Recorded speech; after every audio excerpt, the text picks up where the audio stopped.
बिस्मिल्लाहिर्रहमानिर्रहीम अस्सलामुअलैकुम। अल्हम्दुलिल्लाह जी, अल्हम्दुलिल्लाह। फजर की नमाज अदा करके ते असीं हुण बाहर आ गए जे, नाल थोड़ी जी सैर कर लेने आ ते नाल अपने जानवर नाल लैके आए जे। सुबह सुबह नाले बकरियां चारने आ ते नाले जेह्ड़ा ना सैर करने आ।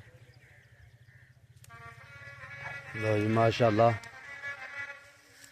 मौसम भी प्यारा ते शुक्र अल्लाह दा कि अल्लाह ताला ने बारिश नहीं पाई, क्योंकि बड़ा फसल बाहर पेदा ते हुण लोकी जेह्ड़े ने फसल सल सुल लैन, क्योंकि बड़ा खतरा ही। राती इन्नी कि तेज बारिश लत्ती दी मट्ठी थोड़ी देर ते अल्लाह ताला ने करम कीता कि बारिश नहीं पाई।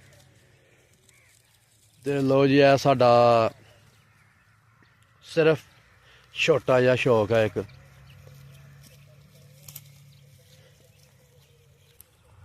लो जी, सिर्फ साडा एक छोटा जिहा शौक है, क्योंकि वो भी हजूर हमारे नबी करीम सल्लल्लाहु अलैहि वसल्लम का शौक ही बकरियां चारना। ते साडी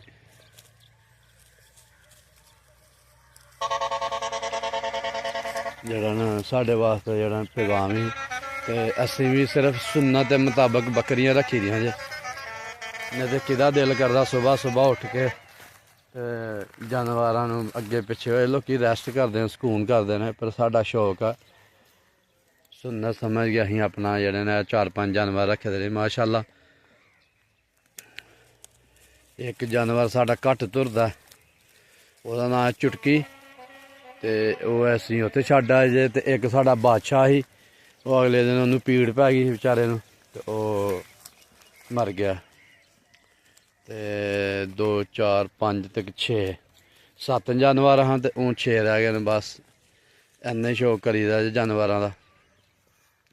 इन्हां नूं सिर्फ 1 घैंटा चारना सी ते माशाअल्लाह जेह्ड़ा ना फिर असीं जाके बन्न के पट्ठे पा के फिर इंशाअल्लाह दुकान खोलांगे।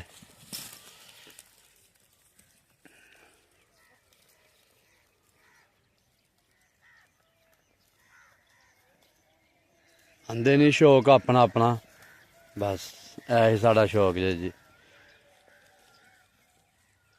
सारी दुनिया यकीन करो नमाज पढ़ के ते सौ गई है, ते असीं नमाज पढ़ के ते बाहर आ गए।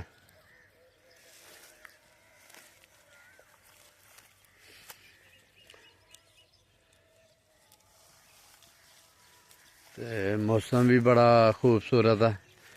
ते जेह्ड़े भरावां ने आकी भड़ोले नाल जेह्ड़ा ना कणकां वढाई दियां ने, कसम दिलों बहुत ही दुख लगदा पिया। देखो इन्ना कि सिट्टा ने थल्ले कम से कम 5-7 मन जेह्ड़े न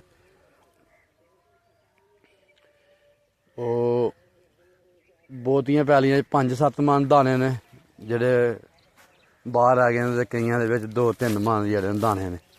तो जेह्ड़ी भड़ोली फिरदी ही ना, ओह् हर किल्ले चों जेह्ड़ा ना दाने कट्ठे करके ते लै के जांदी।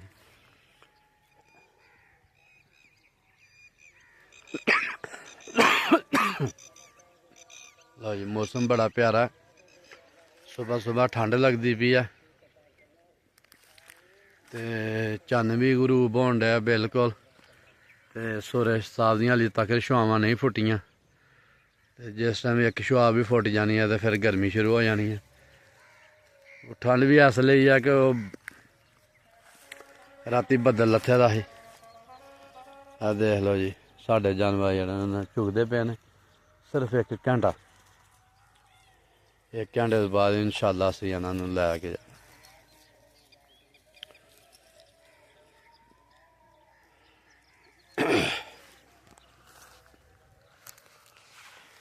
लो जी, शौक अपने अपने ने। साडा शौक बकरियां चारना है ते सुन्नत दे मुताबक बकरियां रखी दियां ने, बस होर कोई गल्ल नहीं। ते साड़ी वीडियो लाइक करो, शेयर करो, सब्सक्राइब करो, ते अपनियां दुआवां याद रखो। अल्लाह हाफिज़।